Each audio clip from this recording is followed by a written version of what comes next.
Buenas tardes, queridos estudiantes. Bienvenidos a otra clase de lógica clásica. Hoy vamos a empezar haciendo los ejercicios de la sección 4.1. Les pido por favor que abran su anillado en las páginas 94 y 95. A ver, quizás antes de empezar, sí quisiera comentar un punto que se me pasó por alto. Yo les puse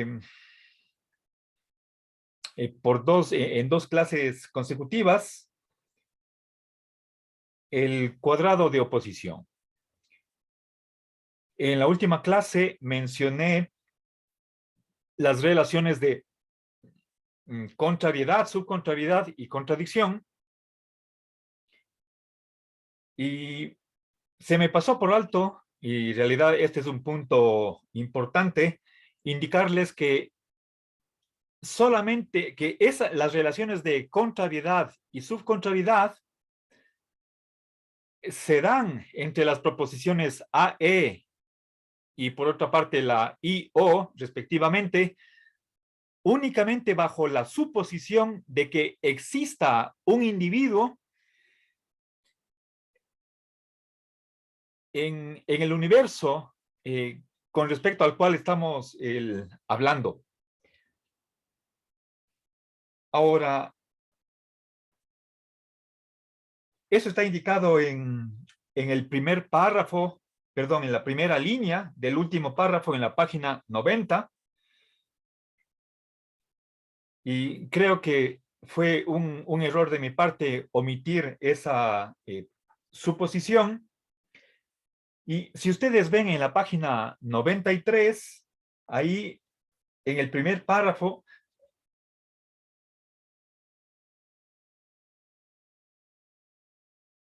se está diciendo que no hay las relaciones en la lógica contemporánea, no hay las relaciones de contrariedad y subcontrariedad.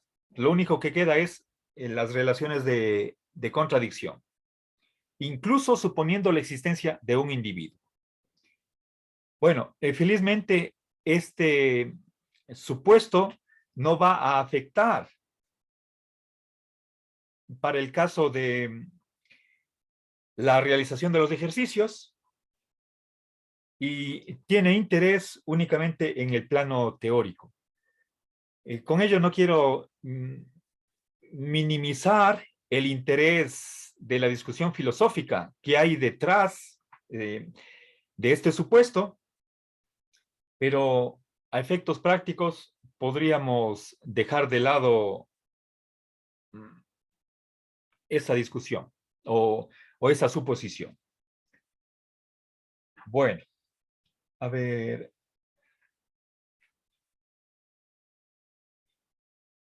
Al final de la página 93 hay una aclaración indicando que las formas que hemos visto hasta ahora, las formas canónicas de las proposiciones A, E y O, no son las únicas formas de las proposiciones generales, sino que hay otras más. Eso lo vamos a ver inmediatamente en la sección de ejercicios y por lo tanto creo que, a ver, añado simplemente una última observación y empezamos con los ejercicios. A ver, recordemos que, a ver, las oraciones universales, es decir, la A y la E,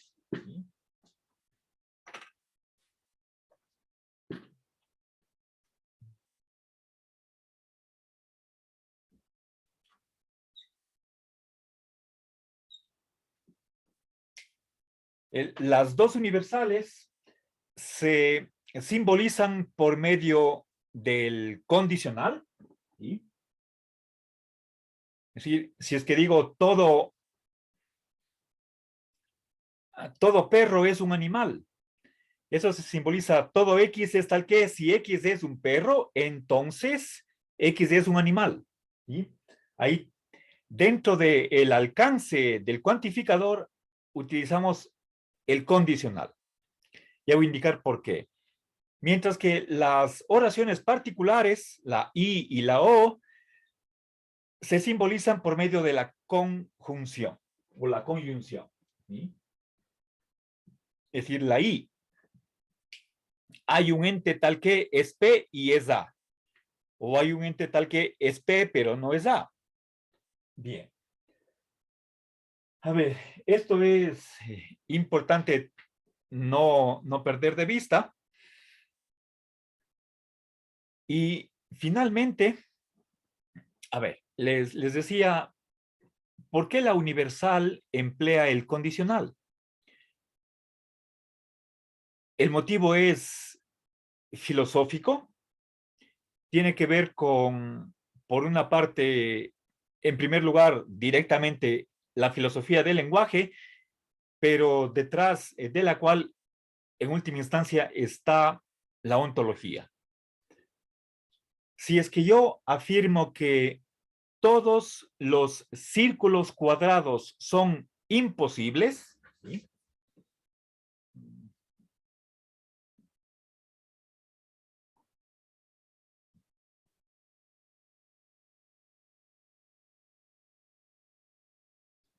Entonces, seguramente esta proposición es verdadera, ¿sí? ¿A qué me estoy refiriendo cuando digo círculo cuadrado? Es una, o sería una figura plana, geométrica, que es a la vez, por lo tanto, simultáneamente, la reunión de dos figuras. Es circular y es cuadrada. La definición de círculo es que es una figura tal que los puntos de la circunferencia, todos los puntos de la circunferencia equidistan del centro. Eso es un círculo. En cambio, cuando hablo de cuadrado, estoy hablando de una figura que tiene 4 lados y 4 ángulos rectos. Bien, ahí les he recordado la definición de qué es un círculo, qué es un cuadrado. Ahora, la figura o la supuesta figura a la que me estaría refiriendo con esta oración es la de ser un círculo cuadrado. Ambas cosas, ¿sí? Pero obviamente nada puede ser circular y cuadrado a la vez y por lo tanto afirmo su imposibilidad. Toda figura tal que sea circular y cuadrada a la vez, ¿sí? Una figura que tenga las características de circularidad y cuadraticidad, intrínsecamente es una total imposibilidad. Bien, entonces, ¿cómo simbolizar esta oración? Bien, podríamos entender que si existiera un círculo cuadrado, entonces sería imposible, totalmente imposible. ¿Sí? Entonces, puesto que no existen círculos cuadrados, de ninguna manera, en ninguna medida, entonces, por esa inexistencia, tenemos que interpretar esta oración en un sentido hipotético, ¿sí? Entonces, de ahí que diríamos, al simbolizar esta oración, tendríamos, a ver, todo X es tal que si es un círculo cuadrado, entonces sería imposible. Bien. Entonces, consideraciones de este tipo que tienen que ver con la comprensión de el significado de las oraciones en español, lo cual nos lleva directamente a la ontología, o sea, ¿qué hay en la realidad? Consideraciones de ese tipo, si quieren ustedes, ontológico o metafísico, nos sugieren el empleo de un condicional para simbolizar las oraciones universales. ¿Sí? Bien, y sabemos nosotros que un condicional es verdadero bajo dos condiciones, o bien el miembro izquierdo es totalmente falso, y ese es el antecedente, o el miembro derecho es verdadero. Y ese es, por definición, el modo de entender en la lógica simbólica contemporánea el significado lógico de un condicional. Bien, pero puede suceder que el antecedente sea falso, es decir, no hay nada que sea un círculo cuadrado y por lo tanto en ese caso, por tener un antecedente totalmente falso, por la tabla de verdad, el condicional se convierte en verdadero. ¿Sí? Bueno, ahora, por último, recordemos que el condicional se puede leer de varias maneras. A ver, P entraña Q, si P, entonces Q, o también P solo si Q. ¿Sí? La palabra solo si introduce el miembro derecho, por más que esté en primer lugar. ¿Sí? A ver.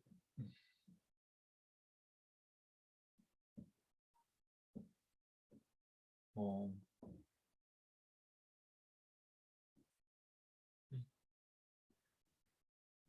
Bien. Por favor, esto también les pido que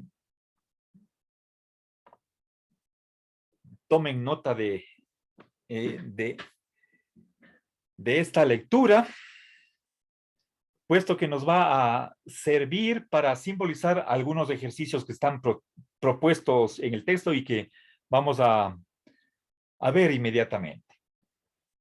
Bien. El, igual.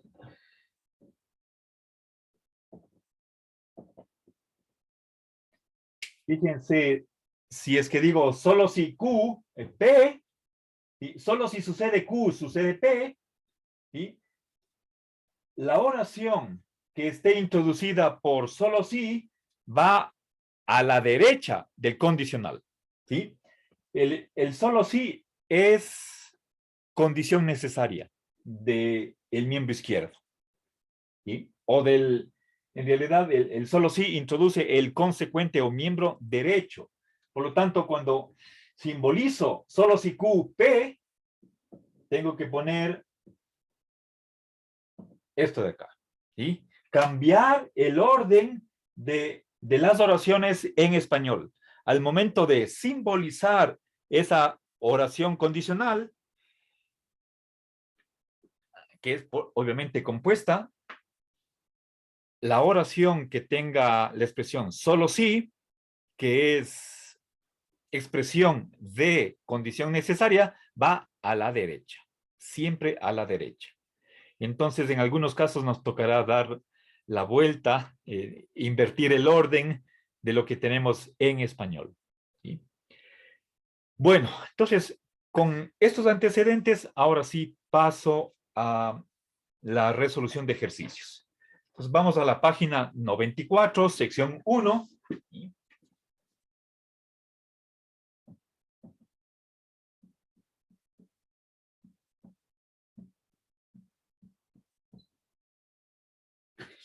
Estamos utilizando el libro de lógica simbólica de Copy. A ver, les leo la enunciación del problema.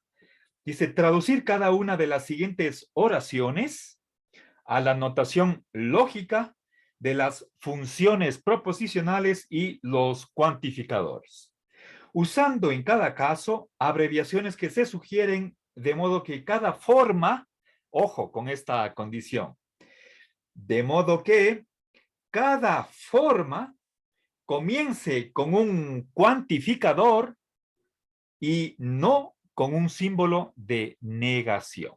¿Sí? Bien, entonces, a ver.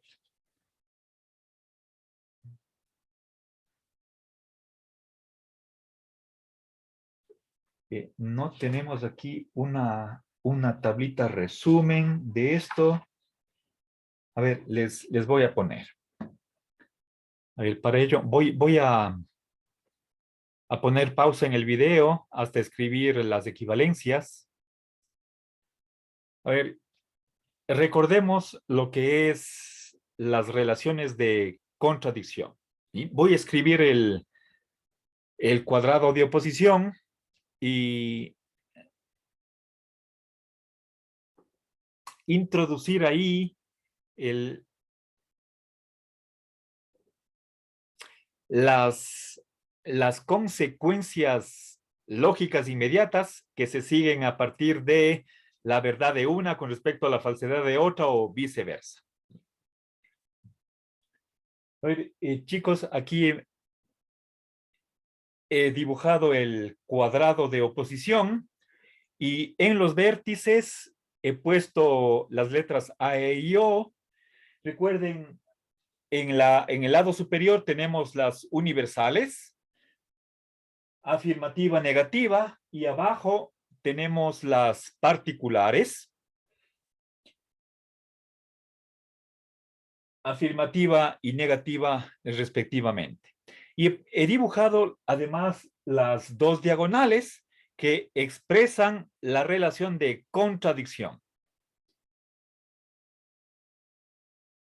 Recuerden, la A y la E no son contradictorias, como tampoco la I y la O entre sí no son contradictorias.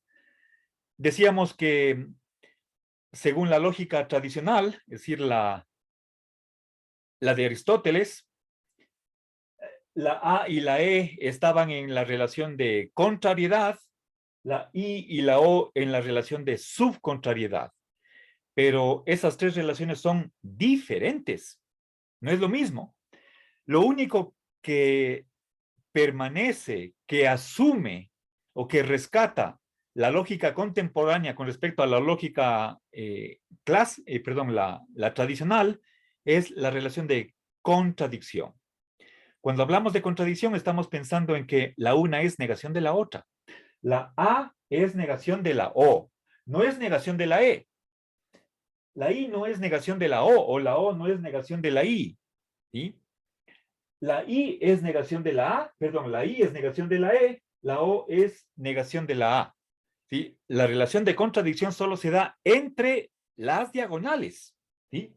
Entre las oraciones que están en el extremo de las diagonales. Entonces, eso significa que si la A es verdadera, esta tiene que ser falsa. Y al revés, si es que la A es falsa, esta es verdadera. Y con respecto a la I y la E, que ambas sean contradictorias significa que la verdad de la I implica la negación de la E y al revés, la verdad de la E implica la falsedad de la I. Lo que acabo de decir lo voy a poner acá para que ustedes comprendan mejor. Estas en realidad son equivalencias.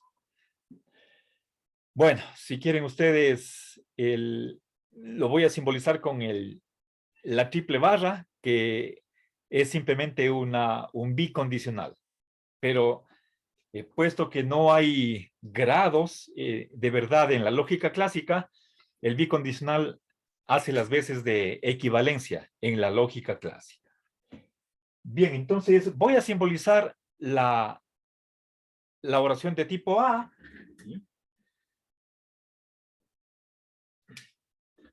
A ver,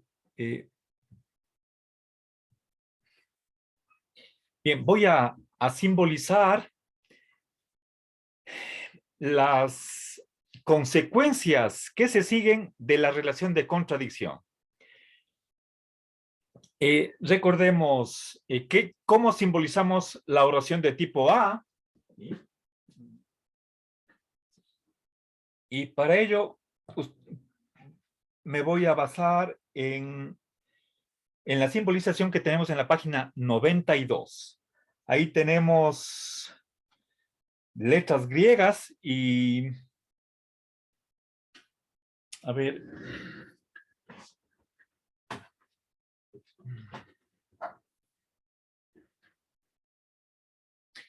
les decía que voy a utilizar las mayúsculas, aunque no está claro ni siquiera en el original inglés si es que son mayúsculas o minúsculas.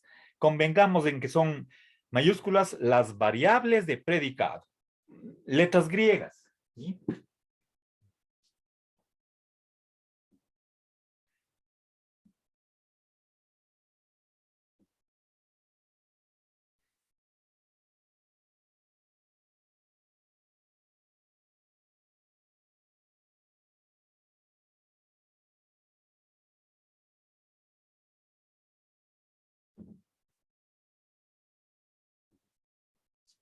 A ver, fíjense, no está tan claro. Aquí hay una negación total. A ver, estoy al lado de la ventana y hay el reflejo del... A ver, es la claridad de la tarde. Hace que brille el pizarrón, pero aquí está una negación total delante de la A. Entonces tengo yo aquí dos opciones. Si es que la A es verdadera, ¿sí? Y ya voy a simbolizar inmediatamente. Si la A significa que todo S es P, ¿sí? Digamos, todo perro es un animal. Si es que eso es verdad, entonces no existe un perro que no sea animal, ¿sí? Fíjense aquí, estoy utilizando la triple barra, el bicondicional, o si quieren ustedes, la equivalencia. Se da entrañamiento de izquierda a derecha y de derecha a izquierda, ¿sí? Recuerden eso por equivalencia material. Bien, si tenemos una oración universal afirmativa, entonces es falsa la particular negativa, ¿sí? Y al revés, en este sentido de que si la A es falsa, ¿sí? Por ejemplo, si es que yo digo, a ver, todo inspector de trabajo es corrupto. Si supongamos que eso sea falso, ¿sí? Por favor, aquí apenas se ve, a ver, no, si es que, a ver, voy a hacer si ven ahí está más claro. Tal vez voy a mover un ratito permítame un ratito, voy a mover la cámara.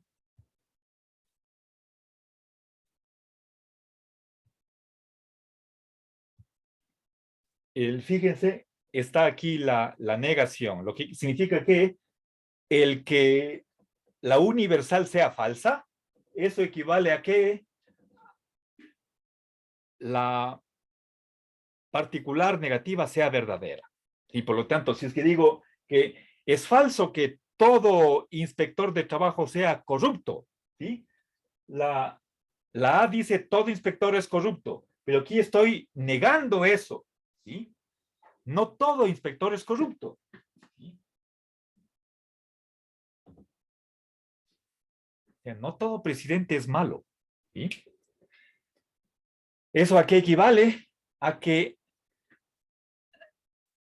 si es que no, a ver, si es que no todo inspector es corrupto, si es que es falso que todo inspector sea corrupto, eso equivale a que hay por lo menos, a ver,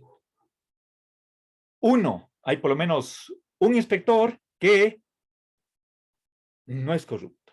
¿Sí? Bien, pongamos estas dos relaciones con la simbolización lógica. ¿Sí? A ver, todo X, ¿ya? Todo X es tal que si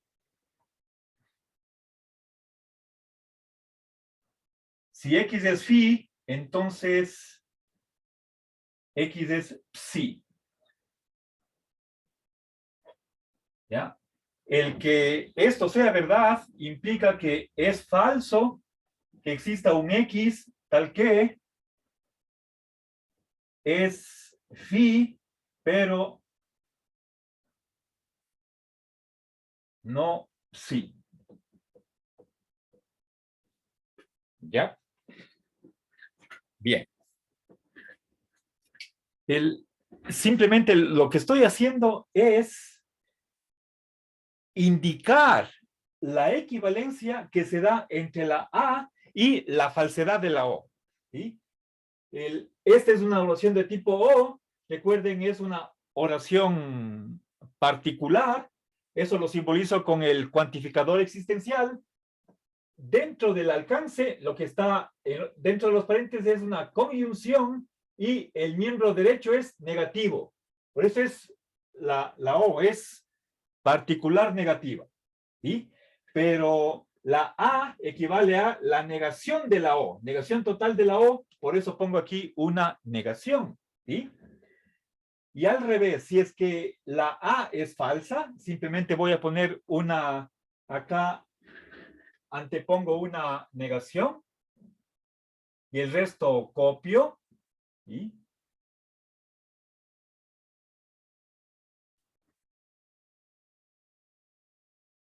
¿Sí? La falsedad de la A equivale a la verdad de la O.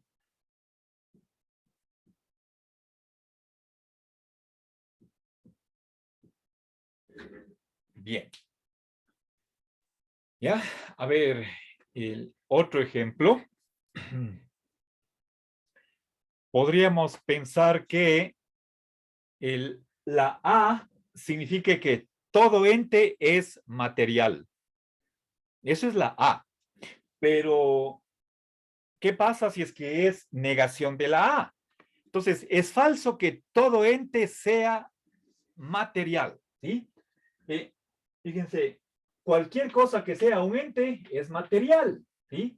Todo ente es material. Si es que eso es falso, que todo ser sea material, eso significa que existe algún ente que no es material. ¿Sí? Bien, ahora, entonces, con estas dos equivalencias, estamos expresando esta diagonal de la A con respecto a la O. Ahora, vamos a la otra diagonal, la I con respecto a la E. ¿Sí? ¿Qué pasa si es que la E es verdadera? ¿Sí?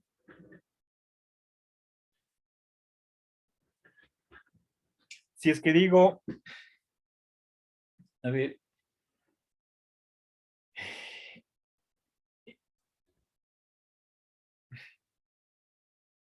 ningún hombre es perfecto. Ningún hombre es perfecto, eso significa eh, todo hombre no es perfecto. ¿Sí? A ver, ¿eso a qué equivale? Que si es que esta es verdadera, esta tiene que ser falsa. ¿Sí? Entonces pongo aquí la falsedad de la I y al revés. Consideremos la I, si es que la I es verdadera, la E es falsa. ¿Sí?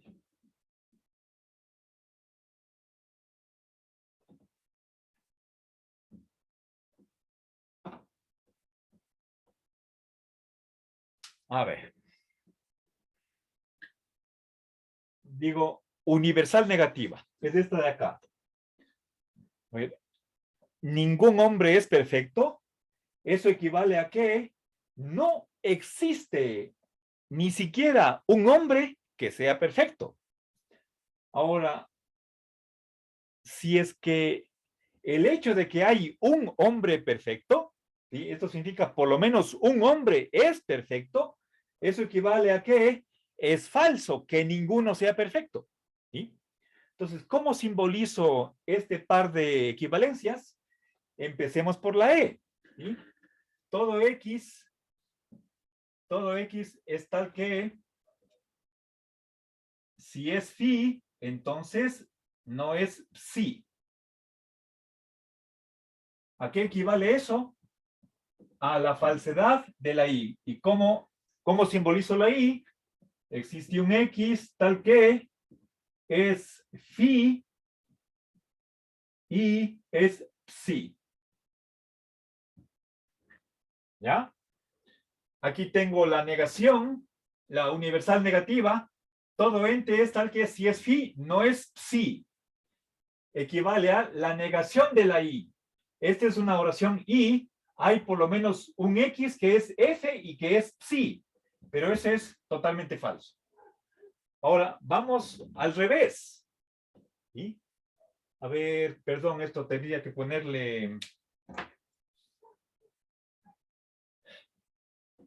Solamente voy a conmutar los equivalentes para que me quede a la izquierda.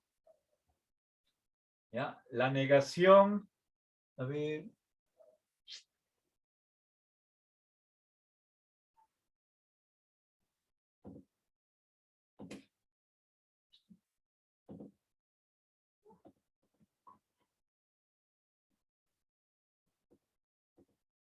¿Ya? Entonces voy a negar esto de acá. El que sea totalmente falso que sea verdadera la universal negativa, eso significa si X es phi, entonces es totalmente falso que X sea psi. ¿A qué equivale eso? ¿Sí? A la I. Entonces, existe un X tal que si es phi, a ver, y es psi. ¿Ya? Bien, entonces, por favor, les pido que tengan presente estas 4 equivalencias para poder desarrollar los ejercicios que vamos a realizar. Bueno, será después de el receso. A ver, ¿sí se comprendió estas 4 relaciones? ¿Sí? Fíjense que estoy en cada una de ellas empleando el bicondicional. Bicondicional significa que hay 2 condicionales. En primer lugar, de izquierda a derecha, pero también en segundo lugar, en la dirección inversa, de derecha a la izquierda. ¿Sí? Bien, si es que digo, eh, todo lunes es soleado. Si es que eso es verdad, eso significa que no hay un lunes que no sea soleado. ¿Sí? Y al revés, vamos de derecha a izquierda. Si es que, a ver, veamos, si es que no hay un lunes que no sea soleado, entonces todo lunes es soleado. ¿Sí?